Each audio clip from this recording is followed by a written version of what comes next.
안녕하세요. 시험 범위 정리를 시작하도록 하겠습니다. 이번 시험 범위는 142쪽부터 시작이 됩니다.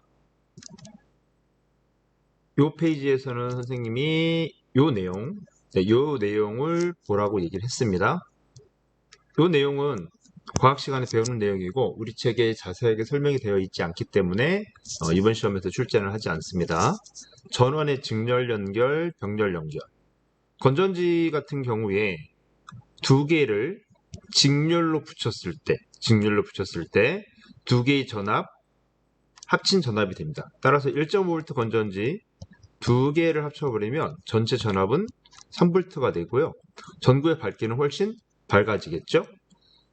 병렬 연결 같은 경우에는 똑같이 두 개의 전기지만 연결하는 방법을 보면 이쪽에 같은 극끼리, 플러스 끼리, 마이너스 끼리 해서 이렇게 연결이 됩니다. 그러다 보니까 전구의 밝기는 변화가 없습니다. 전체 전압도 1.5V로 일정합니다. 하지만 이렇게 하게 되면 전구가 켜져 있는 시간, 수명이 늘어나겠죠? 직렬 연결하면 전압이 높아져서 전구의 밝기가 밝아지고 병렬 연결하면 전압은 같으므로 전구의 밝기는 같습니다. 저항의 직렬 연결, 병렬 연결입니다. 자, 여기는 그냥 넘어가시고요. 그 다음에 여기 보시게 되면 전자부품 설명이 하나 있습니다. 발광 다이오드, 일명 LED라고 말을 한다 했고요. 시험 범위 끝쪽에 보면 콘덴서라고 하는 전자부품이 또 나와 있죠. 지금 우리가 시험 범위에서 전자부품이 두 가지 정도밖에 안 나옵니다. 이 두 가지 정도는 일상생활에서도 많이 사용되는 것이니까 꼭 기억을 해두라고 그랬습니다. 발광 다이오드는 전류를 한쪽으로만 흐르게 하는 특성이 있습니다.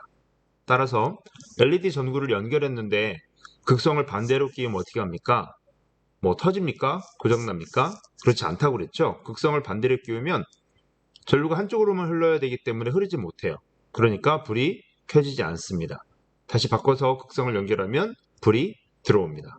이때 긴 다리가 플러스, 짧은 게 마이너스, 콘덴서도 마찬가지였죠. 네, 긴 다리 쪽이 플러스라고 얘기를 했어요. 뒤쪽에서 다시 한번 설명을 하겠습니다. 네, 이렇게 해서 이 페이지로 넘어가고요. 이번 시험 범위에서 가장 중요한 내용은 바로 이겁니다. 신재생 에너지가 가장 핵심 포인트라고 말할 수 있습니다. 그 중에서 첫 번째, 파리 기후 협약, 일명 파리 협정. 같은 말로 사용이 된다라고 했었고요. 여기에서 이런 연도, 나라 수, 이런 거는 그닥 중요한 건 아니라고 했어요. 그닥 중요한 건 아니고 가장 큰 의미가 있다는 건 뭐냐면 교토의정서에서는 선진국들에게만 감축 의무가 있었다면 파리 협정에서는 총회 모인 모든 나라들이 지구의 기온을 더 이상 올리는 거 안 된다, 위험하다 이렇게 같은 인식에 동의를 한 거예요. 같은 인식에 동의를 한 거고 그래서 요거는 알아두라고 그랬죠. 왜냐면 과학자들이 연구해 보니까 2도가 넘어가면 거의 영화에 나오는 수준 정도로 지구가 심각하게 우리가 인간이 정상적으로 살 수 없을 만큼 따라서 1.5도 정도로 이미 1도 이상 오른 상태고 맥시멈 1.5도 정도로 더 이상 오르지 않게 하자. 그게 파리 협정, 파리 기후 협약입니다. 자, 이렇게 해서 이 내용 알아두시고요. 몇 페이지로 이제 넘어가겠습니다. 여기서부터는 본격적으로 신재생 에너지에 관해서 설명을 하고 있습니다. 첫 번째 내용부터 한번 보도록 할게요. 석탄, 석유, 천연가스와 같은 화석에너지. 네, 이런 애들을 우리는 화석에너지라고 하죠. 우리 일상생활에서 제일 많이 사용되는 보편적인 에너지입니다. 그런데 두 가지 문제점이 있다. 고갈될 수 있고 환경오염이 생길 수 있다. 그래서 새로운 에너지 개발과 보급이 필요성이 높아지다. 이 새로운 에너지가 바로 신재생 에너지입니다. 화석 연료의 문제점 위에 지금 두 가지가 나와 있는데 다시 한번 설명을 하고 있습니다. 매장량이 한계가 있어 언제 고갈될 자원이다. 그 다음 잠시만요. 그뿐만 아니라 화석 에너지가 연소하면서 발생하는 이산화탄소 때문에 지구 온난화를 가속하게 되고 이 온난화 때문에 기상 이변이 나타나게 되고 이럴 때 발생하는 물질이 또 우리 건강에 치명적인 해를 미치고 있다. 이런 여러 가지 안 좋은 면들이 계속 생기고 있죠. 그래서 뭐를 해야 된다? 신재생 에너지를 개발하고 사용해야 된다. 이런 얘기입니다. 그런데 문제는 뭐냐? 우선 여기 개념 밑줄 쳐두시고요. 근데 문제는 기존 화석 에너지에 비해서 초기 투자 비용이 많이 듭니다. 효율도 아직까지는 그닥 높지 않아요. 쉽게 말해서 가성비가 떨어진다는 얘기죠. 그러면 하지 말아야 되겠네요. 하지만 그렇게 했을 때 파리 기후협약에서 봤듯이 지구가 점점 온난화되고 나중에는 큰 문제가 발생할 수 있다. 그렇기 때문에 지금 당장은 가성비가 떨어지더라도 투자 비용이 많이 들고 효율이 낮더라도 화석에너지 사용을 점점 줄이고 신재생 에너지로 가야 된다. 그런 얘기입니다. 그래서 하나하나 교과서에서 이제 설명을 하도록 하겠습니다. 처음 나오는 것들은 재생에너지입니다. 고갈될 염려가 없고 지속해서 재생할 수 있는 무궁의 에너지인데 우리가 흔히 자연에서 얻는 걸 얘기합니다. 태양, 광, 태양열, 풍력, 해양, 지열, 수력, 바이오, 폐기물 뭐 또 있겠죠. 앞으로 등등등등등이 자 이런 내용들을 설명을 하는데 깊게 들어가는 내용보다는 이게 뭐다, 장단점이 뭐가 있다 그 정도까지만 알아두시면 됩니다. 우선 태양광, 많은 학생들이 태양광과 태양열을 좀 헷갈리는데요. 여러분이 길거리에서 특히 여기 아파트 보면 베란다에 조그만 태양 전지판들 달려있는 데 있거든요. 그게 다 태양광입니다. 태양광. 태양 전지를 이용해서 빛을 전기로 변환시키는 거예요. 이것을 태양광 에너지라고 얘기를 합니다. 구조가 간단하고 유지 보수가 쉬워서 널리 활용되고 있죠. 일상생활에서 제일 많이 사용되고 있을 거예요. 태양열 에너지는 우리나라에는 그닥 적합하지 않다. 여기 보시게 되면 이런 데는 캘리포니아 태양의 도시죠. 네, 이렇게 엄청나게 강한 빛을 한 군데 모아서 이 열로 물 끓여서 터빈 돌려서 전기를 만들다. 우리나라는 이런 방식이 아니고 개념은 이겁니다. 열 발전. 우린 이것보다는 태양열을 이용해서 온수나 난방 정도로 활용을 하고 있죠. 그 정도까지 보면 될 것 같습니다. 다음 페이지. 풍력. 바람의 힘. 말 그대로 풍력. 바람의 힘으로 터빈을 돌려 전기를 생산한다. 당연히 바람으로 돌리는 거니까 공이 없죠. 바람이 불면 계속 쓸 수 있는 장점이 있어요. 근데 또 바람이 없으면 안 되니까 바람이 지속적으로 부는 산이나 바닷가에 주로 설치합니다. 그런데 책에는 없지만 선생님이 문제가 좀 있다고 그랬죠? 바로 소음이라고 하는 문제가 발생할 수 있어요. 그래서 도심이라든지 주택가 주변 산 꼭대기에 설치하는데 바로 그 밑에 마을 같은 데 있으면 큰 문제가 생기고 바닷가도 그렇고 그래서 요새는 보면 해상풍력 아예 그 바닷가 육지가 아니라 바닷속에 물 위에 설치를 하죠. 안반에다가 기둥 갖고 해상풍력들 네덜란드 엄청나게 많이 있었고 우리나라 제주도에서 하는 것들도 보여줬습니다. 그 다음 해양 에너지. 해양 바닷물을 이용해서 전기를 만드는 건데요. 이거는 방식이 되게 여러 가지가 있습니다. 책에 나와 있는 것만 보자면 조력, 밀물과 썰물을 이용해서 하는 조력 에너지가 있고 우리나라는 세계에서 가장 큰 시화호 조력 발전소가 있습니다. 세계에서 가장 커요. 왜 그런지는 수업 시간에 얘기를 했었죠. 원래 발전소 만들려고 한 건 아니었고 간척 사업을 했는데 여러 가지 문제가 발생을 했었고 나중에 최종적으로 이런 식으로 됐었다. 그런 얘기 했습니다. 그 다음 파도의 힘을 이용한 파력 에너지. 바닷물의 흐름을 이용한 조류, 바닷속과 바다 표면의 온도의 차이를 이용한 온도차 에너지 이런 것들이 현재 우리 책에 나와 있습니다. 조력발전의 원리, 파력, 조류발전, 지열, 땅속의 열, 우리나라에는 적합한 방식은 아니다. 그런 얘기 썼죠. 몇 페이지로 넘어가겠습니다. 수력 에너지, 수력, 물의 힘. 근데 아까 보면 여기 해양 에너지는 바닷물을 이용하는 거고요. 수력은 일반적으로 강물이나 저수지에 있는 물을 이용하는 거예요. 조금 다릅니다.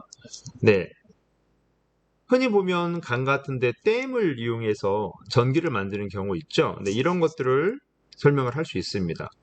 물론 이거 말고도 뭐 유역 변경식 여러 가지들이 있는데 우리 책에는 나와 있지 않으니까 네, 댐을 이용해서 전기 만드는 방식, 물의 힘으로 발전기 연결된 수차를 돌려 전기를 생산한다. 그래서 이렇게 물이 밑으로 배수될 때 전기가 만드는 건 아니라고 그랬어요. 이건 아니고 이게 수문을 열리면 이렇게 해서 물이 돌아 나가면서 전기를 생산을 한다. 이런 얘기를 했습니다.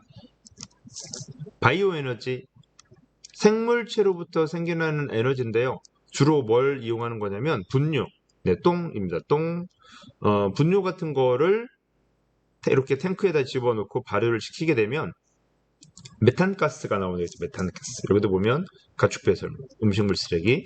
그 다음에 옥수수나 사탕수수나 이런 줄기 같은 것들을 발효시켜서 액체 연료, 뭐 에탄올 연료를 만들기도 하고요.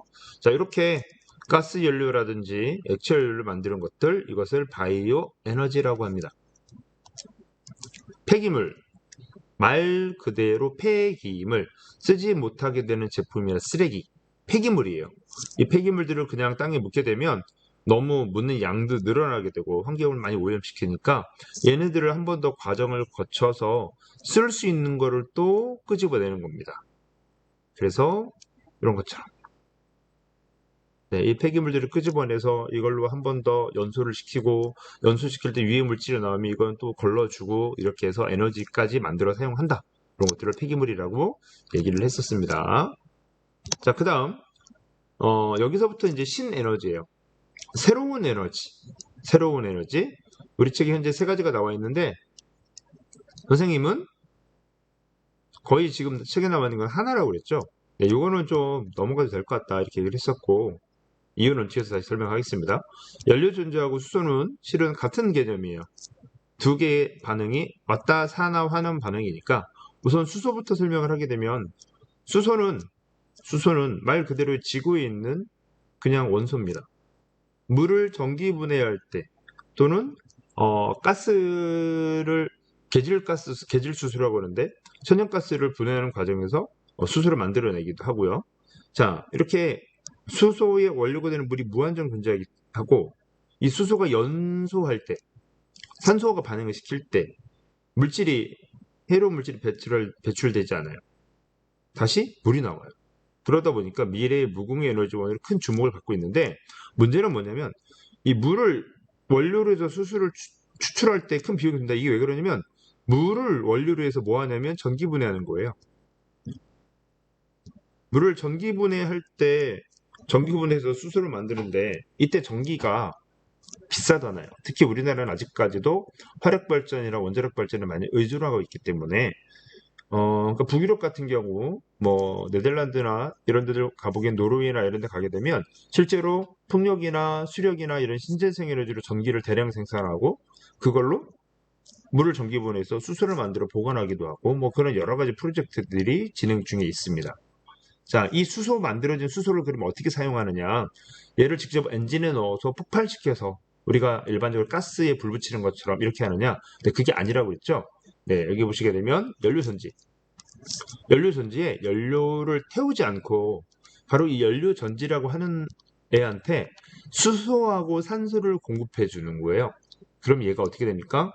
수소와 산소의 산화하는 반응을 통해서 전자 이동이 일어나고 이때 전기가 만들어집니다. 그리고 이때 부산물로 물, 네, 부산물로 물. 그리고 또 이때 반응할 때 열이 또 나와요. 물론 교통수단에서 열은 단점이 될 수 있겠지만 주택이나 이런 경우에는 장점이 될 수도 있다. 그래서 선생님이 영상 보여준 거 보면 일본 같은 경우에는 지진이나 이런 걸 대비하기 위해서 집에 개인용 연료전지, 수소 가스를 보관하고 있는 사람들이 있다. 이런 얘기를 했었죠. 네, 이렇게 해서 연료전지와 수소를 설명을 했고요. 석탄, 액화 가스는 뭐냐면 석탄은 지구상에 아직도 비교적 많이 매장이 돼 있고 전 세계에 골고루 많이 있어요. 네, 우리나라도 석유는 한 방울도 없지만 석탄은 있잖아요. 그런데 이 석탄을 태웠을 때 여러 가지 환경 오염 물질이 많이 발생을 하죠. 그러다 보니까 어떻게 하느냐?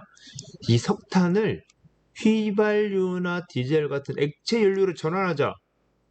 아니면 아예 기체로 전환하자. 그래서 좀 더 석탄보다는 그 가성비가 좋은, 가성비라고 말할 수는 없나? 네, 에너지 밀도도 높고 좀 더 에너지 효율이 좋은 고부가 가치를 지닌 에너지로 전환해서 사용하자. 이게 바로 뭐냐? 석탄을 지금 우리가 사용하는 휘발유나 디젤처럼 전환해서 쓰자는 얘기예요. 어? 휘발유나 디젤을 썼을 때 온실가스가 많이 나와서 지금 신재생 에너지 배고 있는 거 아니에요? 그쵸? 근데 석탄을 휘발유나 디젤로 만들어서 쓰자고요? 앞뒤가 안 맞는 말 같죠?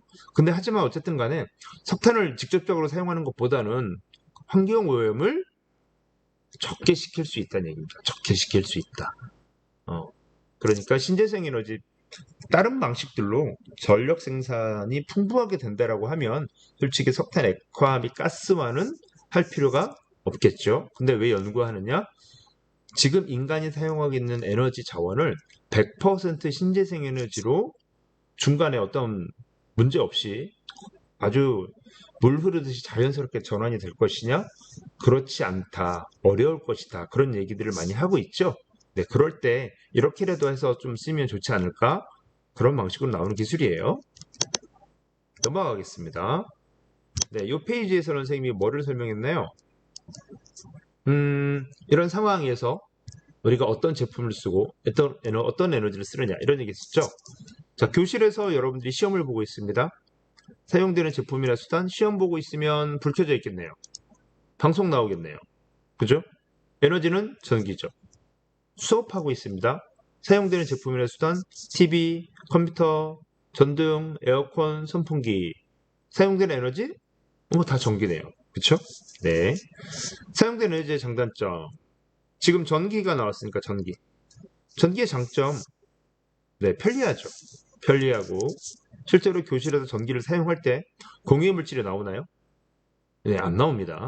물론 전기를 만드는 과정에서는 온실가스를 배출하거나 이런 문제가 있을 수는 있습니다. 하지만 기본적으로 전기를 사용하는 과정에서 공해는 나오지 않아요. 그다음 단점 같은 경우에는 두 개 필기했죠. 감전과 누전. 감전과 누전. 자, 여기는 편리함. 그 다음에 공해가 없고 단점, 감전, 누전. 그 다음 에너지 소비 효율 등급인데요. 네, 이거는 등급이 제일 높은 제품을 사용하면 돼요. 바로 어떤 등급? 1등급에 가까울수록 좋은 겁니다.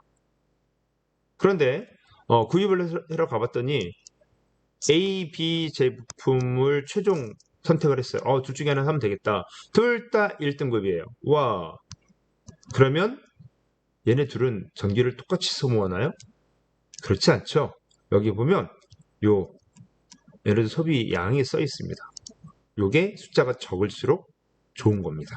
네, 됐고요. 이렇게 해서 신재생 에너지는 끝이 났고 요 뒷부분 내용은 앞부분처럼 설명하는 내용만 보면 된다고 했습니다. 자, 우선 태양전지는 또 나왔네요. 네, 자꾸 나오니까 자꾸 나오는 것들은 좀 기억을 하고 있으면 좋다 그런 얘기 했었고 기계 요소도 계속 나오는 것들입니다. 링크 장치 여러 개의 막대가 연결돼서 동력을 전달하는 애고 보통 이렇게 사절 링크를 사용을 합니다. 캠, 네, 운동을 변환해주는 장치고 크랭크 축도 마찬가지고. 자, 넘어가는 내용들은 그냥 넘어갑니다.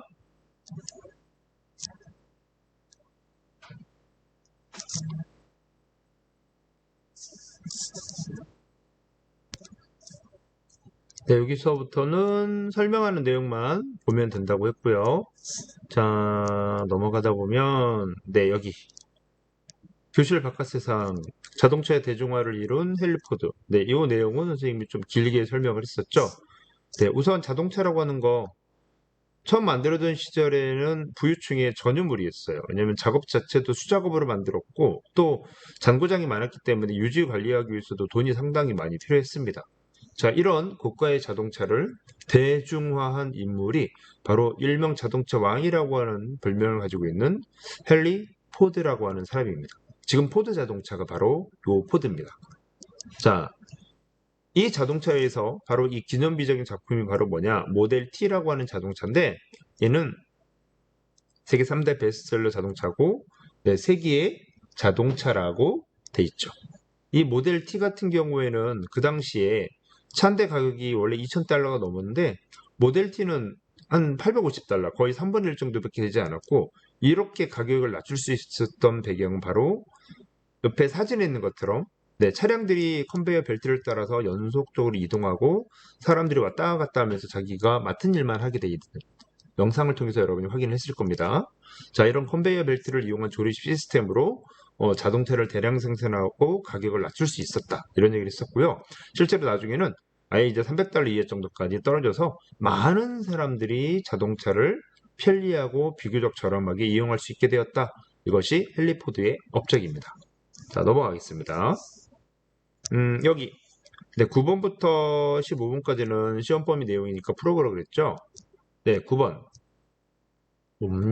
뭡니까? 화석 연료를 전환시켜 햇빛, 물, 지역. 네, 신재생 에너지죠. 네, 신재생 에너지. 그 다음 태양 전지를 이용해서 빛 에너지를 전기 에너지로 변환시키는 기술은 태양광입니다. 지하에서 뜨거운 물, 지하의 열이네요. 그럼 지열. 생물체로부터 생겨나는 에너지인데 정확히 말하면 배설물 같은 것들 아니면 옥수수나 산수수의 줄기들, 자, 얘네들을 바이오 에너지라고 우리 책에 나와 있었어요. 바이오 에너지. 연료 전지를 설명하는 겁니다. 연료 전지를 설명하는 것이고 우리 책에는 수소 연료 전지가 나와 있었고 그것은 링크 장치고요. 15번 같은 경우에는 좀 설명이 애매하다고 그랬죠. 그래서 이거는 굳이 안 봐도 될 것 같아요. 네, 링크 장치하고 캠 같은 경우에는 실제로 책에 나온 설명대로 사용하는 경우도 있지만 역할을 바꿔 쓰는 경우도 있고 되게 다양하게 쓰기 때문에 동력을 변환해서 사용한다. 그런 정도로만 아시면 될 것 같습니다. 자, 다음 페이지로. 네, 여기에서는 바로 전자부품, 콘덴서라고 하는 전자부품에 관해서 설명을 했었어요. 네, 기억하시나요? 네, 콘덴서라고 하는 전기를 저장했다가 사용하는 전자부품이고요. 크기가 작고 가벼워서 많이 쓸 수 있어요. 그래서 여기 책에 나온 것처럼 비행기 만들어 썼고 선생님도 교실에서 비행기나 날개를 파닥이며 날아가는 게 손으로 던지는 작은 비행체 거기에 콘덴서가 장착이 되어 있고 커넥터를 연결하면 전기가 저장이 되어 있다가 빼는 즉시 프로펠러가 돌거나 날개를 움직여서 교실을 이렇게 비행할 수 있는 정도. 네, 에너지 저장량이 많은 건 아니지만 아무튼 이렇게 사용할 수 있는 부품이 콘덴서입니다. 그리고 이 콘덴서는 LED와 마찬가지로 극성이 있어서 네, 보시면 긴 다리가 플러스다. 긴 다리가 플러스다. 넘어가겠습니다. 시험범위 마지막이네요. 168쪽까지가 시험범위죠. 네, 여기는 선생님 이걸 설명했을 거예요. 뭘 설명했죠? 회로시험기. 회로시험기. 우리가 드론 수행평가할 때 실제로 드론을 날릴 때 배터리가 얼만큼 남았는지 확인하기 위해서 조그만 테스터기에 꽂았던 적이 있습니다. 그거는 리튬 배터리의 전압만 잴 수 있는 거지만 이거는 가운데에 있는 이 돌리는 스위치를 드득드득 돌려가지고 네 가지를 잴 수가 있어요. 직류 전압도 잴 수 있고 교류 전압도 잴 수 있고 저항도 잴 수 있고 전류도 잴 수 있고 이런 여러 가지를 측정할 수 있는데 현재 우리 측에서 이런 것들을 다루고 있지 않습니다. 다루고 있지 않기 때문에 대신에 이 회로시험기라고 하는 걸 가지고 여러 가지를 잴 수 있고 돌려서 건전지의 전압을 재고 싶다. 그러면 어디에 맞춥니까? DCV에 맞추면 된다. 그 정도는 알아두면 도움이 된다. 그런 얘기를 했었죠. 자, 그래서 여기까지 시험 범위 끝났고요. 네, 기술과정 합쳐서 객관식 25문제로 출제가 됩니다. 네, 시험에서 좋은 결과 거두시기를 바라겠습니다. 감사합니다.